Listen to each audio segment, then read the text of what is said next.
नमस्कार, मैं हूं अंकुर और आप देख रहे हैं सत्य हिंदी का न्यूज बुलेटिन। एक नजर अब तक की सुर्खियों पर। आरएसएस के नेताओं को इसका काफी मलाल है कि राहुल गांधी उनसे नहीं मिलते। उनका कहना है कि वो किस मोहब्बत की बात करते हैं, लेकिन हमसे गले नहीं मिलते। आरएसएस महासचिव दत्तात्रेय होसबोले ने नफरत के बाजार में मोहब्बत की दुकान खोलने का दावा करने के बावजूद आरएसएस नेताओं से नहीं मिलने के लिए राहुल गांधी पर परोक्ष हमला बोला।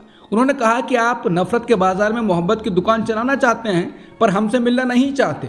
हम तो सबसे मिलना चाहते हैं। जिसके बाद सवाल उठ रहे हैं कि क्या आरएसएस ने राहुल गांधी से बात करने का प्रस्ताव भेजा था और राहुल ने इनकार कर दिया, और वो राहुल से क्यों मिलना चाहते हैं? क्या वो संघ को राहुल ने मान्यता दे दी ऐसा दिखाना चाहते हैं, जैसा वो कहते रहे हैं कि गांधी हमारे यहाँ आए थे? पूर्व राष्ट्रपति प्रणब मुखर्जी भी आरएसएस के मुख्यालय आए थे। अब वो राहुल गांधी को बुलाकर मोहर लगाना चाह रहे हैं। हालांकि सवाल कई हैं और कयास भी, बस सटीक जवाब नहीं। क्या आपको भी ऐसा लगता है कि सामान की कीमतें तो बढ़ गई हैं, लेकिन मजदूरी या फिर सैलरी नहीं बढ़ी? या फिर अगर सैलरी बढ़ भी गई तो उसकी अपेक्षा खाने पीने की चीज़ों की कीमतें बेतहाशा बढ़ी हैं? एक रिपोर्ट में पिछले एक साल की कीमतों की तुलना करने से कम ऐसी बात सामने आई है। द हिंदू की रिपोर्ट के अनुसार अक्टूबर 2024 में औसतन स्वास्थ्य भोजन की लागत पिछले साल के इसी महीने की तुलना में 52% बढ़ गई है। इस बीच औसत वेतन और मजदूरी में 9 से 10% ही वृद्धि हुई है। वैसे तो ऐसी स्थिति होने से सभी लोग प्रभावित हुए हैं, लेकिन दिहाड़ी मजदूरों और कम वेतन पाने वालों के लिए ये बेहद ही डरावनी तस्वीर है। आमतौर पर दिहाड़ी और अनियमित मजदूर अपनी कमाई का अधिकतर हिस्सा खाने में ही खर्च कर देते हैं और पैसे बचत ना के बराबर ही होते रहे हैं। लेकिन पिछले एक साल में भोजन की कीमतों में ही इतनी बढ़ोतरी होने से इनके लिए और भी दुर्ह स्थिति हो गई है। जिन घरों में महिलाएं एकमात्र कमाने वाली हैं, उनकी हालत और ज़्यादा खराब है। इंडिया टुडे ने सूत्रों के हवाले से बताया कि केंद्र सरकार द्वारा 2025 में जनगणना शुरू करने और 2026 तक इसे पूरा करने की संभावना है। देश की जनसंख्या गिनने की कवायद 4 साल की देरी से होगी। कांग्रेस ने जातीय जनगणना पर मोदी सरकार की चुप्पी पर सवाल उठाया। कांग्रेस ने सोमवार को कहा कि एक तरफ जनगणना आयुक्त का कार्यकाल बढ़ाया जा रहा है, दूसरी तरफ सरकार ने जातीय जनगणना पर चुप्पी साध रखी है। रिपोर्ट में कहा गया है कि जनगणना पूरी होने के बाद भाजपा के नेतृत्व वाली सरकार लोकसभा सीटों के परिसीमन की कवायद शुरू करेगी। समझा जाता है कि परिसीमन की कवायद शायद 2028 तक पूरी हो जाएगी। बिहार में पूर्णिया से लोकसभा सांसद पप्पू यादव को अब लॉरेंस बिश्नोई ने जान से मारने की धमकी दी है। उनके पास पहले से वाई श्रेणी की सुरक्षा है, लेकिन अब उन्होंने सुरक्षा बढ़ाकर जेड श्रेणी करने की मांग की है। सांसद पप्पू यादव को खतरा लॉरेंस बिश्नोई के एक गुर्गे के वॉइस मैसेज से महसूस हुआ। उन्होंने लॉरेंस के गुर्गे का वॉइस मैसेज सार्वजनिक करते हुए कहा कि उन्होंने पहले ही बिहार सरकार को इस बाबत अवगत कराया है, लेकिन बिहार की सरकार तो बस उनकी हत्या हो जाने के बाद सदन में श्रद्धांजलि सभा का इंतजार कर रही है। सांसद पप्पू यादव ने लॉरेंस बिश्नोई के गुर्गे का जो वॉइस मैसेज सार्वजनिक किया है, उसमें वो बता रहा होता है कि 10 मिनट के लिए जेल का जैमर बंद कराया। इसके लिए हर मिनट के 1 लाख रुपए देने पड़े थे। गुर्गा अपने मैसेज में एक बार फिर पप्पू यादव को समझाते हुए कह रहा है कि 10 मिनट के लिए जैमर बंद कराने के लिए प्रति मिनट 1 लाख रुपए लगे हैं। फिर गुर्गा पूछ रहा है कि 10 मिनट जैमर का बंद कराने का मतलब भी समझते हो कि नहीं? इसके बाद इसी गुर्गे का दूसरा मैसेज आया।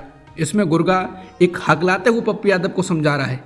इसमें कह रहा है कि वो उसकी जान बचाना चाहता है, लेकिन एक तू है कि समझ ही नहीं रहा। भाई से बात करके कह देता हूँ कि न्यूज़ वालों ने क्लिप्स काट कर चला दी है, केवल इतने भर से मामला शांत हो जाता है, लेकिन तुम्हारी तो अकड़ी खत्म होने का नाम नहीं ले रही। बता दें, एनसीपी नेता बाबा सिद्दीकी की हत्या के बाद पप्पू यादव ने सोशल मीडिया पर पोस्ट करते हुए कहा था कि देश की कानून और न्याय व्यवस्था की पाबंदी नहीं होती तो वो 24 घंटे में लॉरेंस जैसे गुंडे के नेटवर्क को ध्वस्त कर देते।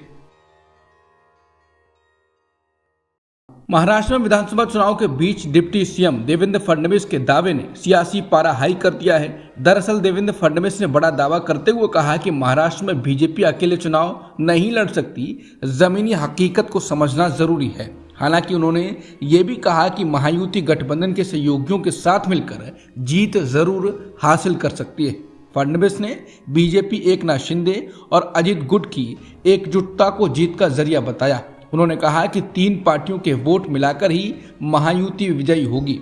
बीजेपी अकेले चुनाव जीत नहीं सकती, लेकिन फिर भी सबसे ज्यादा सीटें और वोट शेयर के साथ महाराष्ट्र की सबसे बड़ी पार्टी बनेगी। केंद्रीय मंत्री और रिपब्लिकन पार्टी ऑफ इंडिया के अध्यक्ष रामदास अठावले ने महाराष्ट्र विधानसभा चुनावों में सीट बंटवारे को लेकर अपना पक्ष रखा है। अठावले की पार्टी केंद्र सरकार वाली एनडीए गठबंधन और महाराष्ट्र में महायुति गठबंधन का हिस्सा है।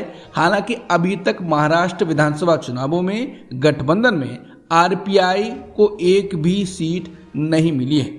इसको लेकर रामदास अठावले ने कहा है कि मैंने डिप्टी सीएम देवेंद्र फडणवीस से बात की है। मैंने उनको एक पत्र भी दिया है। रिपब्लिकन पार्टी को एक भी सीट नहीं मिल रही है। अठावले का कहना है कि हमने देवेंद्र फडणवीस को पत्र दिया है कि सीटों के बंटवारे के बारे में जो चर्चा हुई तो एक बार भी हमें नहीं बुलाया। हमने 21 जगहों की लिस्ट बावनकुले जी को दे दी थी। उसमें से 4-5 जगह रिपब्लिकन पार्टी को देने का फैसला होना चाहिए। उन्होंने कहा कि अभी 2-3 दिन बाकी हैं। अभी तक रिपब्लिकन पार्टी को एक भी सीट नहीं मिल रही है। यह हमारी पार्टी और समाज के लिए एक बड़ा धक्का है। उन्होंने उम्मीद जताते हुए कहा कि महायुति के नेताओं की आरपीआई की उपेक्षा करना ठीक नहीं है। झारखंड में होने वाले विधानसभा चुनावों के मद्देनजर बीजेपी ने उम्मीदवारों की अपनी दूसरी सूची भी जारी कर दी है। अपनी इस दूसरी सूची में बीजेपी ने केवल 2 उम्मीदवारों को ही टिकट दिया है। बीजेपी ने राज्य के मुख्यमंत्री हेमंत सोरेन के खिलाफ बरहेट से गमालियल हेम्ब्रम को उम्मीदवार बनाया है। यूपी की राजधानी लखनऊ में पुलिस हिरासत में मोहित पांडे नाम के युवक की मौत हो गई, जिसके बाद यूपी की सरकार और पुलिस पर सवाल खड़े हो रहे हैं। उन्होंने घेरा जा रहा है। अखिलेश यादव ने कहा कि पुलिस हिरासत का नाम बदलकर रख दें अत्याचार गृह।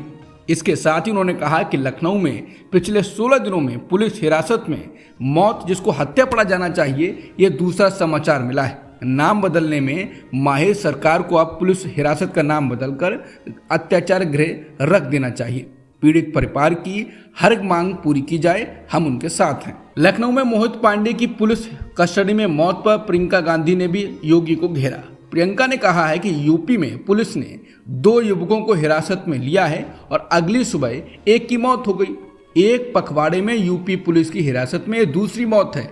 परिजनों का आरोप है कि पुलिस ने उनके बेटे की हत्या कर दी। यूपी हिरासत में होने वाली मौतों के मामले में पूरे देश में पहले नंबर पर है। प्रदेश में भाजपा ने ऐसा जंगलराज कायम किया है जहां पुलिस क्रूरता का पर्याय बन चुकी है। जहां कानून के रखवाले ही जान ले रहे हैं, वहां जनता न्याय की उम्मीद किससे कर सकती है। लखनऊ में मोहित पांडे की पुलिस हिरासत में मौत हो गई। मोहित पांडे के परिवार से मुख्यमंत्री योगी आदित्यनाथ ने मुलाकात की है। इसके अलावा 10 लाख रुपए के मुआवजे का भी ऐलान किया गया। वहीं सरकार की ओर से परिवार को एक घर और बच्चों के लिए मुफ्त शिक्षा भी व्यवस्था की जाएगी। वहीं पुलिस हिरासत में मौत के बाद सरकार ने थाने के इंस्पेक्टर को निलंबित किया।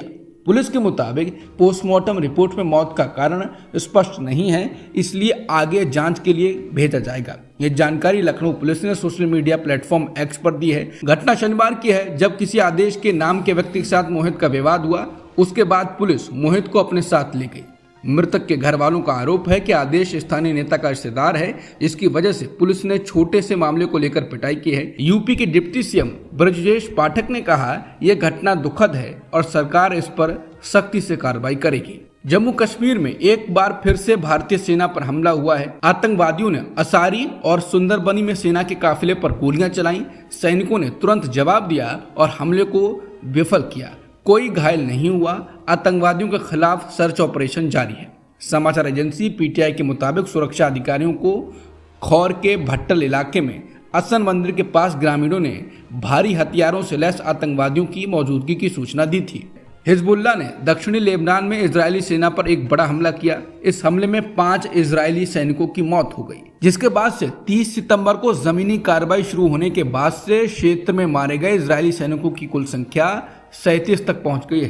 बता दें, युद्ध लगातार बढ़ रहा है, जिसका इलाके में गंभीर प्रभाव पड़ रहा है। हिजबुल्लाह और इजरायली सेना के बीच चल रही जंग तेज हो गई है। इजराइल ने ईरान पर छोटा सा हमला किया था। उससे पहले ईरान ने भी इजराइल पर हमला किया था, जिसके बाद इजराइल की ओर से कहा जाने लगा था कि पूरे मिडिल ईस्ट का नक्शा बदल देंगे। लेकिन बहुत मुलायम से हमला किया गया, जिसके बाद कहा जाने लगा कि ईरान इस हमले का अब कोई जवाब नहीं देगा। हालांकि ईरान इजराइल और उसके सहयोगियों पर दूसरी तरफ से हमले करवा रहा है। ईरान पर हमले के बाद से अमेरिकी सेना पर एक के बाद एक हमले हो रहे हैं। मीडिया रिपोर्ट्स के मुताबिक Syria, Jordan, Iraqi try border में अमेरिका के बेस पर रविवार रात हमला किया गया। कहा जा रहा है कि अमेरिकी अल तनफ बेस में ड्रोन से हमले के बाद से अमेरिकी सेना पैनिक मोड में है। यही नहीं, डेर एजोर में अल अमर तेल क्षेत्र बेस पर भी अमेरिकी कब्जे वाले बलों को भी निशाना बनाया गया। अल मयादीन के संवाददाता ने यह भी बताया कि इलाके में एक शक्तिशाली विस्फोट सुना गया। अमेरिकी सैन्य हेलीकॉप्टरों को भी क्षेत्र के ऊपर उड़ान भरते देखा गया, जिसके बाद कहा जा रहा है कि क्या इजराइल के ईरान पर हमले के बाद से ईरान के समर्थक गुट लगातार अमेरिका को भी निशाने पर ले रहे हैं। रिपब्लिकन पार्टी के उम्मीदवार और अमेरिका के पूर्व राष्ट्रपति ट्रंप की न्यूयॉर्क रैली के दौरान ही कमला हैरिस के प्रचार अभियान के सदस्यों ने ट्रंप पर जुबानी निशाना साधा। वहीं ट्रंप भी अपनी रैलियों में लगातार मौजूदा अमेरिकी राष्ट्रपति जो बाइडन और उनकी सहयोगी कमला हैरिस के कार्यकाल की आलोचना कर रहे हैं। डेमोक्रेटिक पार्टी की उम्मीदवार कमला हैरिस के प्रचार अभियान के लोगों ने ट्रंप को घेरे में लेते हुए कहा कि वो हमेशा वादे करते हैं और हमेशा उसे पूरा करने में नाकाम रहते हैं। हैरिस के चुनाव प्रचार अभियान ने ट्रंप को अस्थिर बताते हुए कहा वो अपने दूसरे कार्यकाल में असीमित ताकत चाहते हैं। ट्रंप ने अपने राजनीतिक विरोधियों से बदला लेने और उनको जेल भेजने का वादा किया है। वहीं अमेरिकी कारोबारी और दुनिया के सबसे अमीर लोगों में से एक एलन मस्क ने भी ट्रंप की न्यूयॉर्क रैली में अपनी मौजूदगी दर्ज कराई। अमेरिकी राष्ट्रपति चुनाव में प्रचार अब लगभग अपने आखिरी चरण में पहुंच गया है। अपने प्रचार के मद्देनजर ट्रंप ने अमेरिका फर्स्ट के अपने पुराने नारे को दोहराया। अपने भाषण में ट्रंप ने अमेरिका को सुरक्षित, साफ और खूबसूरत बनाने का वादा किया। साथ ही उन्होंने कहा कि वो अमेरिकी बच्चों को देश के झंडे का सम्मान करना भी सिखाएंगे। ट्रंप ने कहा कि अमेरिका के संविधान का दूसरा संशोधन, जो कि अमेरिकियों को बंदूक रखने का अधिकार देता है, वो भी खतरे में है। उन्होंने रैली में शामिल भीड़ से पूछा कि क्या वो इसके खिलाफ हैं, तो भीड़ ने चिल्लाते हुए नहीं में जवाब दिया। इसके साथ ही ट्रंप ने कहा कि हम कमला के खिलाफ नहीं लड़ रहे हैं। मुझे लगता है कि आज रात यहाँ हमारे बहुत से राजनेता ये जानते हैं। ट्रंप ने कहा कि उसका कोई मतलब नहीं है। हम बाइडन या कमला से कहीं अधिक बड़ी और उनसे कहीं अधिक शक्तिशाली किसी चीज़ के खिलाफ लड़ रहे हैं, जो एक विशाल, शातिर, कट्टरपंथी वामपंथी मशीन है जो आज की डेमोक्रेट पार्टी चलाती है। अब तक की सुर्खियों में इतना ही। बाकी खबरों के लिए बने रहिए सत्यहिंदी.com के साथ।